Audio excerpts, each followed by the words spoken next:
ഇന്ദ്രനീലിമയോലും ഈമിഴിപ്പൊയ്കകളിൽ ഇന്നലെ നിൻമുഖം നീ നോക്കി നിന്നു. ഈ വരികൾ അറിയാത്ത മലയാളികൾ ആരും തന്നെയില്ല. 1989 എം ടിയുടെ രചനയിൽ ഭരതൻ സാർ സംവിധാനം ചെയ്ത് പുറത്തിറങ്ങിയ വൈശാലി എന്ന സിനിമ എക്കാലത്തെയും ഒരു ഐക്കോണിക് മൂവിയാണ്. ഉപകഥകൾ കൊണ്ട് ഒരുപാട് അനുഗ്രഹീതമാണ് മഹാഭാരതം എന്ന ഭാരതീയ ഇതിഹാസ കാവ്യം. അതിലെ ഒരു കഥാപാത്രം മാത്രമാണ് വൈശാലി. ആ ഒരു കഥാപാത്രത്തെ വലിയൊരു ക്യാൻവാസിലേക്ക് നമുക്ക് കാണിച്ചു തന്നിരിക്കുകയാണ് വൈശാലി എന്ന സിനിമയിലൂടെ. അംഗരാജ്യത്തിൻ്റെ തലസ്ഥാനമായ ചമ്പാപുരി, അവിടെ ഒരു ശാപം കിട്ടി. ലോമപാതൻ എന്ന മഹാരാജാവിന് കിട്ടിയ മഹാശാപം, ആ രാജ്യത്തിൻ്റെ തന്നെ ശാപം. 12 വർഷം വെള്ളമില്ലാതായൊരു ശാപം. മറ്റൊന്നുമല്ല, ലോമപാതൻ ബ്രാഹ്മണരെ വേണ്ട വിധം ബഹുമാനിച്ചില്ല. അതിൻ്റെ പേരിൽ ഒരു തലമുറ തന്നെ ഇല്ലാതാകേണ്ടി വരുന്നു. ആ ശാപം മാറ്റിയെടുക്കാൻ വേണ്ടി ഒരു പെൺകുട്ടിയെ നിയോഗിക്കുന്നു. അവൾ ഒരു മുനികുമാരനെ വശീകരിച്ച് ആ നാട്ടിലേക്ക് കൊണ്ടുവരുന്നു. ഇതാണ് ആ സിനിമയുടെ ഇതിവൃത്തം. തൻ്റെ രാജ്യം വരൾച്ചയിലായതിനെ ഓർത്ത് അതീവ ദുഃഖിതനായ ലോമപാതൻ രാജഗുരുവിനെ സമീപിക്കുന്നു. അവിടെ ഹോമയാഗങ്ങൾ നടത്തുന്നു. പ്രശ്നവശാൽ ഒരു മുനികുമാരനെ ആ നാട്ടിലേക്ക് കൊണ്ടുവരിക. അയാൾ പൂജ ചെയ്താൽ മാത്രമേ ആ നാട്ടിൽ മഴ ലഭിക്കുകയുള്ളൂ. ഋഷ്യശൃംഗൻ ആ ഒരു മുനികുമാരൻ്റെ പേരാണ്. മുനികുമാരനെ അവിടെ കൊണ്ടുവരേണ്ടത് ആ നാട്ടിലെ മനോഹരിയായ ഒരു കന്യകയായിരിക്കണം. ലോമപാതൻ എന്ന രാജാവ് തൻ്റെ രാജ്യത്തെ ഏറ്റവും മനോഹരിയായ പെൺകുട്ടിയെ അന്വേഷിക്കുന്നതിന് വേണ്ടി കൊട്ടാരത്തിൽ ഒരു നൃത്തസന്ധ്യ ഒരുക്കുന്നു. അവിടെ ഏറ്റവും നന്നായി നൃത്തം ചെയ്യുന്ന ആ ഒരു പെൺകുട്ടിക്ക് സമ്മാനങ്ങൾ വാഗ്ദാനം ചെയ്യുന്നു. അങ്ങനെ കൊട്ടാരത്തിൽ ഒരുപാട് പെൺകുട്ടികൾ നൃത്തം ചെയ്യാൻ വരുന്നു. അവരെ ആരെയും രാജാവിനത്ര ബോധ്യമാകുന്നില്ല. ഇതിനിടയിൽ മറ്റൊരു കാര്യം സംഭവിക്കുന്നുണ്ട്. രാജഗുരുവിൻ്റെ മകനായ ചന്ദ്രാംഗതന് വൈശാലിയോടൊരു പ്രേമം. എന്നാൽ വൈശാലിക്കാണെങ്കിൽ അതിനോടൊട്ട് താല്പര്യമില്ലതാനും. ഇങ്ങനെ രാജഗുരു അവർക്ക് ആ ഒരു ബന്ധം ഇനി ഉണ്ടായാലോ എന്ന് ഭയന്നിട്ട് രാജഗുരു തന്ത്രപൂർവം വൈശാലിയാണ് ആ നാട്ടിലെ ഏറ്റവും സുന്ദരിയായ പെൺകുട്ടി, അവൾക്ക് ഋഷ്യശൃംഗനെ ഇവിടെ കൊണ്ടുവരാൻ കഴിയൂ എന്ന് ലോമപാതനോട് പറയുകയും അവളെ കൊട്ടാരത്തിലേക്ക് വിളിപ്പിക്കുകയും ചെയ്യുന്നു. അങ്ങനെ അവർ ആ ഒരു ദൗത്യം ഏറ്റെടുക്കുകയാണ്. വൈശാലി പോകാൻ തയ്യാറാകുമ്പോൾ അമ്മ മാലിനിക്ക് രാജാവിനോട് പറയാനുള്ള ഒരു കാര്യം ഇത് മാത്രമാണ്: വൈശാലിയുടെ പിതൃത്വം തൻ്റെ രാജ്യത്തെ അറിയിക്കുക. വൈശാലിയുടെ അച്ഛൻ ലോമപാതനാണ് എന്ന് ഈ രാജ്യത്തോട് വിളിച്ചു പറയുക. ഇത് മാത്രമായിരുന്നു അമ്മ എന്ന നിലയിൽ മാലിനിയുടെ ഒരു ആവശ്യം. തൻ്റെ രാജ്യത്തിലേക്ക് ഋഷ്യശൃംഗനെ കൊണ്ടുവരാൻ വേണ്ടി പോകുന്ന വൈശാലി, അമ്മ മാലിനി, കൂടെ തോഴിമാർ, ഇങ്ങനെ അവർ ആ ഒരു നാട്ടിൽ നിന്ന് പുറപ്പെടുകയാണ്. വഞ്ചി മാർഗേണയാണ് അവർ പോകുന്നത്. അപ്പോൾ നമ്മൾ ഓർക്കും പുഴയുണ്ടല്ലോ എന്ന്. പക്ഷേ ആ ഒരു നാട്ടിലാണ്, അല്ലെങ്കിൽ ആ ഒരു രാജ്യത്താണ് പുഴയില്ലാത്തത്. അതിന് പുറത്തേക്ക് വെള്ളമുള്ള സ്ഥലമാണ്. ആ പ്രത്യേക ഒരു നാടിന് മാത്രം കിട്ടിയ ഒരു ശാപമാണ് അവർക്ക് തീർക്കാനുള്ളത്. ഇങ്ങനെ കശ്യപിലേക്ക് പുറപ്പെടുന്ന വൈശാലി അവിടെ ചെല്ലുമ്പോൾ മുനികുമാരനെ കാണുന്നു. മാൻപേടയോടൊപ്പം ഓടിക്കളിക്കുന്ന ആ ഒരു മുനികുമാരനെ കണ്ട് ഈ ഒരു പാവ മനുഷ്യനെയാണോ, അല്ലെങ്കിൽ സിംഹത്തെ പോലും പറഞ്ഞ് മനസ്സിലാക്കി കൊടുക്കുന്ന ആ ഒരു ഋഷികുമാരനെയാണോ ഞാൻ കൊണ്ടുവരേണ്ടത് എന്ന് ചോദിക്കുന്നു. അങ്ങനെ ആ ഒരു ധർമ്മം ഏറ്റെടുക്കുകയും അവൾ ഋഷ്യശൃംഗനെ നാട്ടിലേക്ക് കൊണ്ടുവരികയും ചെയ്യുകയാണ്. വിഭാണ്ഡകൻ്റെ പുത്രനായ ഋഷ്യശൃംഗന് അത് ആദ്യത്തെ ഒരു അനുഭവമായിരുന്നു.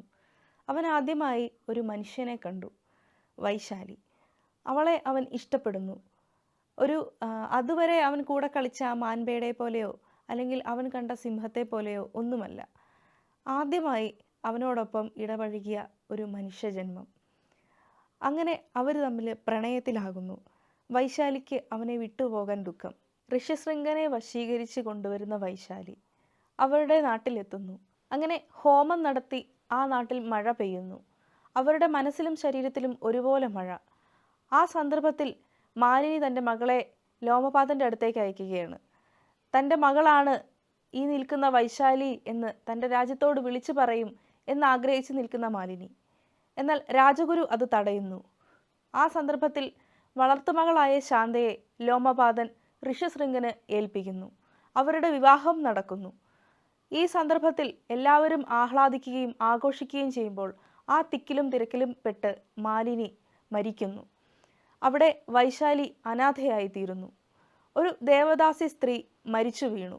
അവിടെ ആർക്കും ഒന്നും നഷ്ടപ്പെടാനില്ല. ആ നാട്ടിൽ മഴ പെയ്യാൻ കാരണം ആ 2 സ്ത്രീകളാണ് എന്ന് പോലും അവിടെ ആർക്കും ചിന്തിക്കേണ്ടി വന്നില്ല. MT ഭരതൻ കൂട്ടുകെട്ടിൽ പിറന്ന ആദ്യത്തെ സിനിമയായിരുന്നു വൈശാലി. ഈ സിനിമയിലെ ഗാനങ്ങൾ രചിച്ചത് ONV കുറുപ്പായിരുന്നു. 1988 മികച്ച ഗാനരചയിതാവിനുള്ള പുരസ്കാരവും അദ്ദേഹത്തിന് ലഭിച്ചു.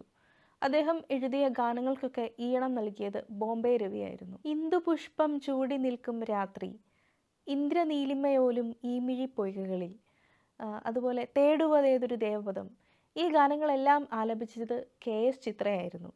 1988 മികച്ച ഗായികയ്ക്കുള്ള ദേശീയ പുരസ്കാരവും ഈ ഒരു സിനിമയ്ക്ക് തന്നെ ലഭിച്ചു.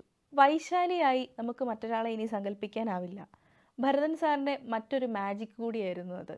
വൈശാലി എന്ന കഥാപാത്രം ഇങ്ങനെയൊക്കെ ആയിരിക്കണം എന്നുള്ള അദ്ദേഹത്തിൻ്റെ ആ ഒരു തീക്ഷ്ണമായ കാഴ്ചപ്പാടുകൊണ്ട് സുപർണ ആനന്ദ് എന്നൊരു പുതുമുഖ താരത്തെ അന്ന് മലയാളത്തിൽ ലഭിച്ചു.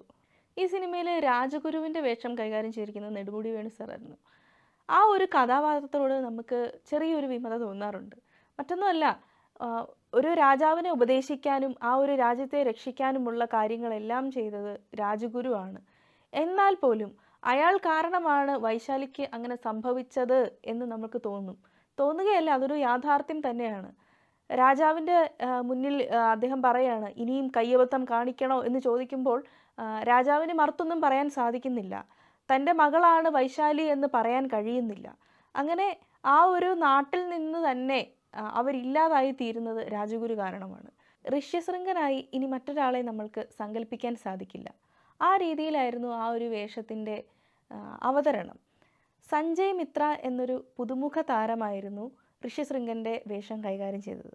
ഇത് കൂടാതെ ഗീത, ബാബു ആൻ്റണി, നെടുമുടി വേണു തുടങ്ങിയവരൊക്കെയായിരുന്നു ഈ സിനിമയിലെ പ്രധാന കഥാപാത്രങ്ങൾ. ബാബു ആൻ്റണി ചെയ്ത വേഷത്തിന് മറ്റൊരു പ്രത്യേകത കൂടി ഉണ്ടായിരുന്നു. വെറും 22ാമത്തെ വയസ്സിൽ ഒരു മഹാരാജാവിൻ്റെ വേഷം കൈകാര്യം ചെയ്തപ്പോൾ ആ ഒരു റോളിന് കുറച്ചുകൂടെ പവർഫുൾ ആകണം എന്നുള്ള അതുകൊണ്ടായിരിക്കാം അദ്ദേഹത്തിന് ശബ്ദം നൽകിയത് നരേന്ദ്രപ്രസാദ് ആയിരുന്നു. ഒരേ സമയം തന്നെ സ്ത്രീപക്ഷവും സ്ത്രീ വിരുദ്ധവുമായ ഒരു കഥാശൈലിയായിരുന്നു വൈശാലിയുടേത്. ഒരു സ്ത്രീ ഒരു നാടിനു വേണ്ടി തൻ്റെ ജീവിതം സമർപ്പിച്ചു. പക്ഷേ അവൾക്ക് പിന്നെ എന്തു സംഭവിച്ചു എന്ന് അവിടെ ആരും അന്വേഷിക്കാൻ എത്തുന്നില്ല. ദേവദാസികൾ എല്ലാ കാലത്തും ഒരു പുരുഷൻ്റെ അടിമയായിട്ടിരിക്കണം എന്നുള്ള ഒരു കാഴ്ചപ്പാട് നിലനിൽക്കുന്ന ആ ഒരു കാലഘട്ടത്തിലെ കഥയാണിത്. അതുകൊണ്ട് തന്നെ ദേവദാസി സമ്പ്രദായത്തിൽ വന്ന വൈശാലി, അവൾ 16 തികയാത്ത പെൺകുട്ടിയാണ്. ഈ പെൺകുട്ടിയെ കാട്ടിലേക്ക് അയക്കുമ്പോൾ അവളുടെ അമ്മയുടെ ഒരു ആഗ്രഹം ഒന്ന് മാത്രമാണ്. നിന്റെ മുന്നിലും വന്ന് അപേക്ഷിക്കേണ്ടി വന്നല്ലോ എന്ന് രാജാവ് വൈശാലിയുടെ അമ്മയോട് പറയുമ്പോഴും അവൾ പറയുന്നത്, അങ്ങനെ പറയരുത്, അങ്ങയുടെ അനുഗ്രഹം മാത്രം മതി ഞങ്ങൾക്ക് എന്നാണ് പറയുന്നത്.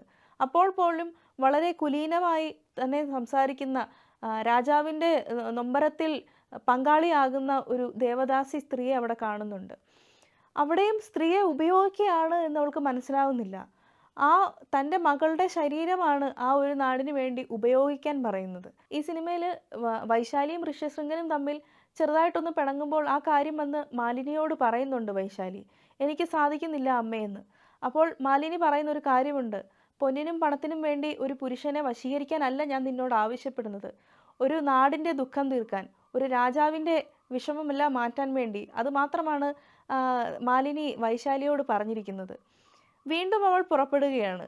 അവിടെയും തൻ്റെ കാര്യമല്ല ഇമ്പോർട്ടൻ്റ് ആയിട്ടുള്ളത്, ആ നാടിൻ്റെയും ആ രാജാവിൻ്റെയും ദുഃഖം അകറ്റുക എന്നുള്ളതാണ് വൈശാലിയിൽ ഏൽപ്പിക്കപ്പെട്ട ദൗത്യം. പിന്നീട് വൈശാലി ഋഷ്യശൃംഖനുമായിട്ടുള്ള പ്രേമബന്ധത്തിലാകുന്നു. അവളുടെ ആദ്യ പ്രണയമാണത്. പിന്നീട് ആ ഒരു പ്രണയം നഷ്ടമാകുന്നതും അവളുടെ ജീവിതം തന്നെ ഇല്ലാതാകുന്നതും ആ ദൗത്യം ഏറ്റെടുത്തതിന് ശേഷമാണ്. അവളുടെ അമ്മ ഇല്ലാതായി തീരുന്നതും ആ ഒരു ദൗത്യത്തിന് ശേഷം തന്നെയാണ്.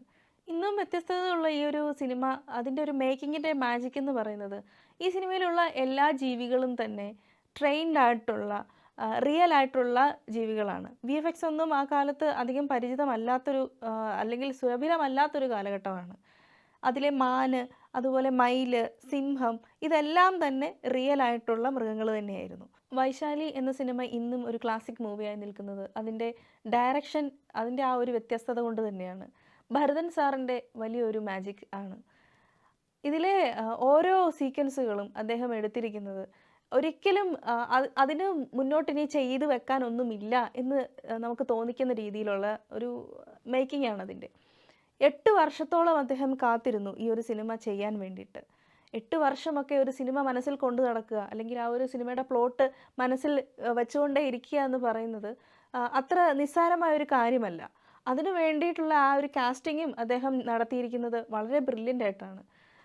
നമ്മുടെ മലയാളത്തിൽ അത്തരത്തിലുള്ളൊരു കാസ്റ്റിംഗ് രീതി നമുക്ക് വരാത്തത് കൊണ്ട് തന്നെ അദ്ദേഹത്തിൻ്റെ ആ ഒരു സെലക്ഷൻ, വൈശാലി എന്ന ഒരു കഥാപാത്രം ചെയ്യാൻ ആ ഒരു പെൺകുട്ടിയെ കൊണ്ടുവന്നപ്പോൾ അവൾക്ക് ഇനി മറ്റൊരു വൈശാലി നമ്മുടെ മനസ്സിലില്ല. നമുക്ക് ഇനി മറ്റൊരു വൈശാലിയെ കൊണ്ടുവന്നാൽ നമുക്കത് അക്സെപ്റ്റബിൾ അല്ല എന്നുള്ള രീതിയിൽ തോന്നിക്കുന്ന രീതിയിലായിരുന്നു ഇതിൻ്റെ കാസ്റ്റിങ്ങും ഒക്കെ തന്നെ. അത്രമാത്രം ക്ഷമയോടുകൂടിയിരുന്ന് ഈ ഒരു സിനിമ ചെയ്തിട്ടുണ്ടെങ്കിൽ അത് ക്ലാസിക്കായി മാറിയതിൽ മറ്റൊരു അത്ഭുതവും നമുക്ക് പറയാൻ സാധിക്കില്ല. അതിനെ നമ്മൾക്ക് വീണ്ടും ഭരതൻ ഇഫക്റ്റ് എന്ന് മുമ്പ് നമ്മൾ പറഞ്ഞ അതേ കാര്യം ഇവിടെയും ആവർത്തിക്കേണ്ടി വരുന്നു. ഒരു രാജാവിന് ഏറ്റുവാങ്ങേണ്ടി വരുന്ന ശാപം, ആ ശാപം മൂലം ഒരു ഗ്രാമം മുഴുവൻ വലയുന്നു. അയാളുടെ മകൾ തന്നെ അവസാനം ആ ഒരു ശാപത്തിന് മോക്ഷം കൊണ്ടുവരുന്നു. വൈശാലി എന്ന സിനിമയുടെ ഒരു കോർ അതുതന്നെയാണ്. ഈ ഒരു കാര്യം വളരെ ബ്രില്യൻ്റ് ആയിട്ട് നമ്മൾക്ക് മുമ്പിൽ അവതരിപ്പിച്ചപ്പോൾ മലയാളത്തിൽ പിറന്ന ഒരു ക്ലാസിക്കാണ്. നമ്മളെപ്പോൾ കണ്ടാലും ആ ഒരു സിനിമ നമുക്ക് തരുന്ന ഒരു കഥാർസിസ് ഉണ്ട്. വൈശാലി എന്ന പെൺകുട്ടി നമ്മുടെയൊക്കെ ഉള്ളിൻ്റെ ഉള്ളിൽ സ്റ്റക്കായിട്ട് നിൽക്കുന്ന ഒരു കഥാപാത്രം തന്നെയാണത്. മറ്റൊരു സിനിമയുടെ വിശേഷമായി വീണ്ടും കാണാം. അതുവരെ ബൈ.